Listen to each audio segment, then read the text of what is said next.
आप सभी बच्चों का विज्ञान क्लासेज में एक बार फिर से स्वागत है प्यारे बच्चों। जैसा कि आपको पता है कि हम पूरी आवर्त सारणी के एलिमेंट्स के बारे में संपूर्ण जानकारी ले रहे हैं। तो इसी कड़ी में हमने 1 से लेकर 25 तक के एलिमेंट्स के बारे में सब कुछ डिस्कस कर चुके हैं और आज की क्लास के अंदर हम देखने वाले हैं हमारा एटॉमिक नंबर 26 जिसका नाम है Fe आयरन। तो आज ही क्लास के अंदर हम कंप्लीट आयरन के विषय में पूरी जानकारी लेने वाले हैं। चाहे आप किसी भी कॉम्पिटिटिव एग्जाम्स की तैयारी कर रहे हैं या आप लोग इसी प्रकार से अगर आप लोग जानकारी चाहते हैं तो चलिए शुरू करते हैं समय को बिना खराब कराए हुए। देखिए, सबसे पहले मैं आपको बता दूं कि किसी भी चीज़ का या कोई भी एलिमेंट है वो हमारे लिए क्या डायरेक्ट इफेक्ट करता है। तो हमारे लिए भैया मनुष्य को डेली, मानव को डेली 10 से 18 मिलीग्राम आयरन की आवश्यकता होती है। आयरन की कमी से क्या हो सकता है भैया? एनीमिया हो सकता है। एनीमिया मतलब अपन बोलते हैं ना कि भैया खून की कमी हो गई, ठीक है। तो खून की कमी होने का मतलब क्या हो गया? अगर 10 से 18 मिलीग्राम आयरन अगर हमें नहीं मिल पा रहा प्रतिदिन के हिसाब से तो फिर हम एनीमिया के शिकार हो जाते हैं। तो ये वास्तविकता में आयरन होता कहाँ पे? लीवर, किडनी, सीरा, ब्रेवर, यीस्ट, कोकोआ, मिलेटी आदि जो खाद्य पदार्थ होते हैं उनके अंदर भी यह मौजूद होता है, ठीक है। अब तुम लोगों से लीवर को खाते थोड़ी, अरे खाने से मतलब नहीं है, वहां पर से इसका स्टोरेज होता है। काम की बात, एक वयस्क मनुष्य या मानव के शरीर में लगभग 4 ग्राम आयरन होता है। अगर मैं बॉडी के वेट को अगर मैं परसेंटेज लूं तो भैया होता है 0.005 ग्राम होता है, ठीक है। और ये ज्यादातर कहाँ होता है? ये ज्यादातर हीमोग्लोबिन में और मायोग्लोबिन दोनों में पाया जाता है। अब ये हीमोग्लोबिन और मायोग्लोबिन हमारी सेल्स होती है जो एक तरीके से क्या होती है, ये प्रतिरक्षा तंत्र के अंदर हमारी बहुत मदद करती है। देखिए, अब हम बात करते हैं कि सर आयरन कहाँ से आया, क्या इसकी खोज वगैरह भी हुई क्या? तो देखिए यार, खोज वगैरह के बारे में सब चीज़ों में आगे आपको बताने वाला हूँ, ठीक है। देखो, पहले हम देखिए सर, ये 6ठे नंबर का एलिमेंट है हमारे पूरे यूनिवर्स में पाया जाने वाला, 6ठे नंबर का है। और कहा जाता है कि यही ऐसा एलिमेंट है जो अंतरिक्ष से पहली बार बाहर आया था, ठीक है। अंतरिक्ष से बाहर आया था पहली बार, क्योंकि हमें उस समय ज्ञान नहीं था, हमारे पास में ऐसी भट्टियां नहीं थी, हमारे पास में ऐसी टेक्निक नहीं थी जिनके द्वारा हमें ये पता लगे। अंतरिक्ष का मतलब कोई उल्का पिंड वगैरह गिरा और वहीं से समय इस लोहे के बारे में जानकारी मिलती है। वाकई में लोहे का लैटिन नाम क्या होता है? फेरम होता है, क्योंकि हम केमिस्ट्री में पढ़ते हैं इसको Fe के द्वारा दर्शाते हैं। जो इसके परमाणु प्रतीक Fe का स्रोत है, क्योंकि Fe को हमने क्यों लिया? लैटिन शब्द फेरम से आया। अब लोहा शब्द जो एंग्लो सैक्सन शब्द के आयरेन से आया गया है, क्योंकि यार उस समय अंग्रेजी इतने विकसित थे और अंग्रेजों ने इनके बारे में सब कुछ अध्ययन किया। लोहा शब्द संभवतः पहले के शब्दों से लिया गया जिसका अर्थ पवित्र धातु होता है। देखिए, लोहा जो शब्द आज हम देख रहे हैं उसका अर्थ होता है पवित्र धातु। क्यों? क्योंकि जो क्रूसेडर्स होते हैं उनके इस्तेमाल में लाए जाने वाली तलवार को बनाने में किया जाता। अब आपको सर क्रूसेडर्स क्या होते हैं? जो ईसाई धर्म वाले होते थे, ठीक है। वो जैसे आपको ये यहाँ पर दिखाई दे रहा है ना, ये तो ऐसे जैसे कवच वगैरह पहने, इनके खोपड़ी के ऊपर आपको प्लस का निशान भी दिखाई दे रहा होगा। तो जो चर्च वगैरह में होते थे या उनके जो राजाओं के या जो चर्चों के जो पहले स्वामित्व चलता था उस समय के लिए उनके जो औजार बनाए जाते थे वो सर यहाँ पर क्रूसेडर होते हैं, उनके जो सूट वगैरह बनते थे उन्हीं के बनाए जाते थे। एक चमकदार दूसर धातु जो नम हवा में जंग खा जाती है, जैसे कि आपको यहाँ पर दिख रही है, इसके बारे में तो आपको बताने की ज़्यादा जरूरत ही नहीं है यार। चलिए आगे चलते हैं। अब देखो, इसकी मजबूती की बात करें, सर लोहा कितना मजबूत हो सकता है? तो मात्र 2 इंच व्यास की, यानी केवल 2 इंच व्यास की मोटी स्टील की रस्सी से लगभग इकाई, ढाई, सैकड़ा, हजार, 10,000, लाख, 3,20,000 पाउंड तक वजन उठा सकती है इतनी सी मोटी रस्सी लोहे की। यानी अब आप लोग देख सकते हैं सर कितनी मोटी, इतनी सी केवल 2 इंच मोटी स्टील की रस्सी से या लोहे की रस्सी से भैया हम यहाँ पर 3,20,000 पाउंड तक का वजन आराम से उठा सकते हैं, जो ब्लू व्हेल के बराबर होता है। लोहा पृथ्वी के पाए जाने वाला प्रचुर तत्व, ऐसी बात नहीं है, ठीक है।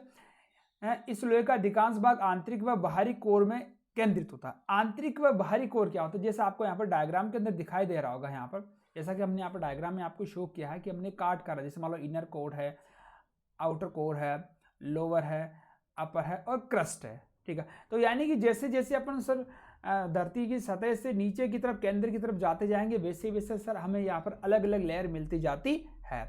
लोहे का जो अंश पृथ्वी की पपड़ी में है वह क्रस्ट के कुल द्रव्यमान का लगभग 5% ही है। और इस प्रकार उस परत में केवल चौथा सबसे पाया जाने वाला तत्व है। पहले नंबर पर कौन है सर? ऑक्सीजन है, सिलिकॉन है और एल्यूमिनियम। इन तीनों के बाद में भैया हमारा लोहा ही है जो पाया जाता है यहाँ पर क्रस्ट के पास में।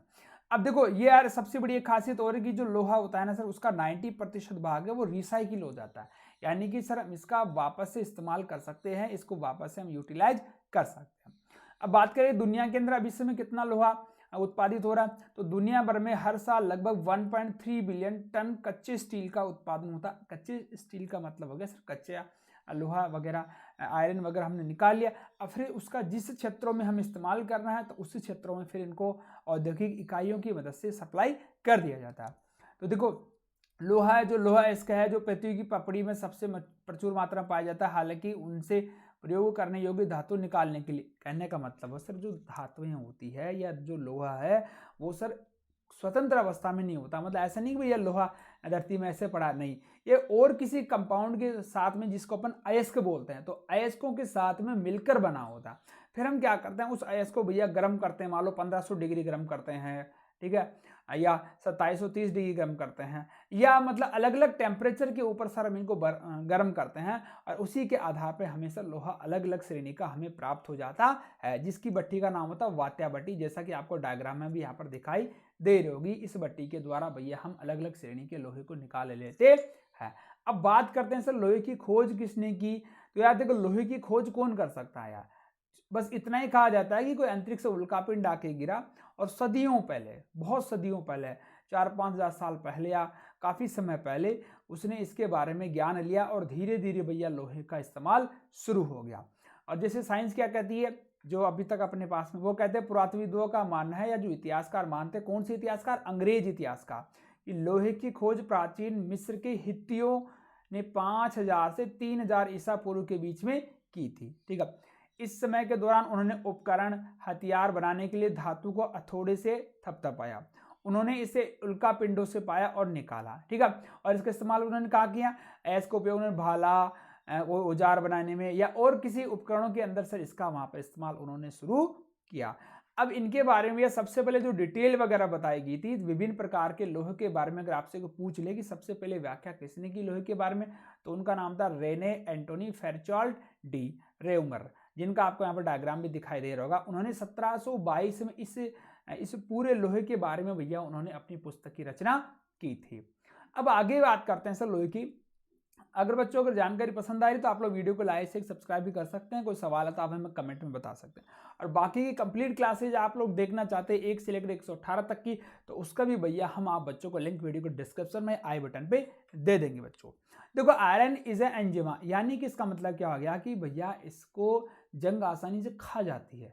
इतना कुछ खाने के बावजूद भी सर ये सबसे ज़्यादा महत्वपूर्ण है, सबसे ज़्यादा महत्वपूर्ण है, यानी कि आज के समय में जितनी भी धातुएं परिष्कृत हो रही है जो बन रही है उनमें लोहे का स्थान यहाँ पर सबसे पहले लिया जाता है, ठीक है। अब लोहे का यानी आयरन की भी कुछ वैरायटीज होती है, तो अपन 1-2 वैरायटीज अपन यहाँ पर देख लेते हैं। जिसमें मान लो एक होता है कास्ट आयरन, इसमें क्या होता है इस आयरन के अंदर भी 3 से 5% क्या होता है सर कार्बन मिला होता है, जिसका उपयोग होता है पाइप, वाल्व, पंप आदि के लिए किया जाता है। ये स्टील की तरह इतना सख्त यानी कठोर तो नहीं होता है, लेकिन उसकी तुलना में से थोड़ा सा सस्ता होता है। क्यों? क्योंकि इसमें कार्बन मिला होता है, और कार्बन क्या होता है लोहे की तुलना में थोड़ा सा सस्ता होता है। आगे देखिए जैसे आपने देखा स्टेनलेस स्टील, ये क्या होती है सर अपने अब मिश्र धातुएं आ गई है, ठीक है। इनमें कम से कम 10-10.5% क्रोमियम वगैरह होता है, यानी 2 या 2 से अधिक धातुओं को मिलाकर कोई अगर नई धातु हम बनाते हैं तो भैया हम उसे मिश्र धातु कहते हैं। अन्य धातु जैसे निकेल, मॉलिब्डेनम, टाइटेनियम और तांबे को इसकी ताकत और कार्य क्षमता बढ़ाने के लिए जोड़ा जाता है, क्योंकि अभी हमने सर इसकी बात कर ली कि मिश्र धातु का मतलब एक धातु के अंदर कम से कम 2 यानी 2 लोग मिलकर को तीसरा उत्पाद बना रहे। इसका उपयोग कहाँ हो सकता है? आर्ट वगैरह में, जैसे अपनी खिड़कियां वगैरह, रेलिंग वगैरह। अरे वो एफिल टावर नहीं खड़ा गया यार, वो भी स्टील का ही है। कटलरी या अपने ऑपरेशन के उपकरण, आभूषण, सब में इनका इस्तेमाल किया जाता है, ठीक है। विभिन्न गुणों और उपयोगों के साथ साथ अलग अलग प्रकार की स्टील होती है, यानी यार जैसी जाकी भावना और वैसी, ठीक है। यानी कि जो हम जिस उपयोग के लिए लोहे को इस्तेमाल कर रहे हैं उसी प्रकार हम सर इसको चेंज कर लेते हैं। साधारणतः कार्बन स्टील कार्बन के साथ लोहे का एक मिश्र धातु, ये भी सर एक मिश्र धातु है जिसके अंदर हमने सर यहाँ पर कार्बन को ऐड किया है, ठीक है। चलो सर समझ में आ रहा है कि आप लोगों को। आगे चलते हैं सर इसको कुछ, अब बात करते हैं सर इनको पैदा कौन कौन कर रहे हैं सर, यानी कौन कौन से टॉप 3 प्रोड्यूसर हैं सर, कौन कौन है सर? पहला सर चाइना है, ऑस्ट्रेलिया और ब्राजील है, ठीक है। और इनके रिजर्व भंडार कहाँ है, सबसे ज़्यादा भंडार कहाँ है सर, ऑस्ट्रेलिया में है, ब्राज़ील में और रशिया में सर इनके भंडार है। और अभी सबसे पहले उत्पादन कौन कर रहा है, चाइना, ऑस्ट्रेलिया और ब्राज़ील तो इनको निकाल रहे हैं। और अभी भंडार किनके पास में पड़ा है, ऑस्ट्रेलिया, ब्राज़ील और रशिया के पास में। अब हम बात करते हैं सर इनकी कुछ प्रॉपर्टीज की बात करते हैं। तो देखो ग्रुप नंबर 8 में है, ठीक है।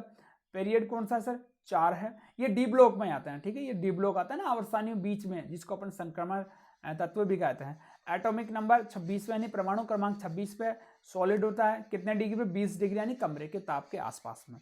और ये इसका इलेक्ट्रॉन विन्यास होता है Ar3d6 अगर आपको पता नहीं इलेक्ट्रॉन विन्यास कैसे निकालते हैं तो सारी बातें हमारे चैनल के ऊपर आपको मिल जाएगी प्यारे बच्चों। मेल्टिंग पॉइंट यानी मेल्ट का मतलब सर, मेल्ट जैसे अपना 0 डिग्री होता है, ठीक है। जैसे अपनी बर्फ है 0 डिग्री के आगे मतलब 0 डिग्री ऊपर गलने लग जाती है या जमने लग जाती है, तो मेल्टिंग पॉइंट होता है यानी इससे नीचे तो हिलता नहीं है, 1538 डिग्री सेंटीग्रेड बहुत ज़्यादा होता है। बॉइलिंग पॉइंट यानी समझ लो अब उबलना शुरू हो गया 2861 डिग्री सेंटीग्रेड पर। घनत्व कितना होता है इसका, ग्राम सेंटीमीटर क्यूब में होता है 7.87।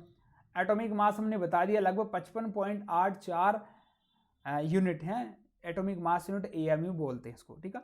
और आइसोटोप होता है इसका महत्वपूर्ण Fe56, ठीक है। ओके, ये आपके काम का नहीं है नंबर, ठीक है। ये नंबर इस्तेमाल होता है प्रोडक्शन के अंदर। आगे देखो सर इसके ऑक्सीडेशन स्टेट देखते हैं सर। ऑक्सीजन स्टेट यानी ऑक्सीजन संख्या, ये डिपेंड करती है भैया ये कौन कौन से कंपाउंड्स के साथ में रिएक्शंस कर रहा है या किसी अलग अलग एलिमेंट्स के साथ में। ये डिपेंड या वेरी करता है कि किसके साथ में ये मिलकर अपना नया कंपाउंड बना रहा है या किसी अन्य के साथ में जुड़कर जो रिएक्शंस के द्वारा या उनके जो खाली जो सेल होती है उनके आधार पर हमें यहाँ पर ऑक्सीडेशन नंबर अलग अलग देता है।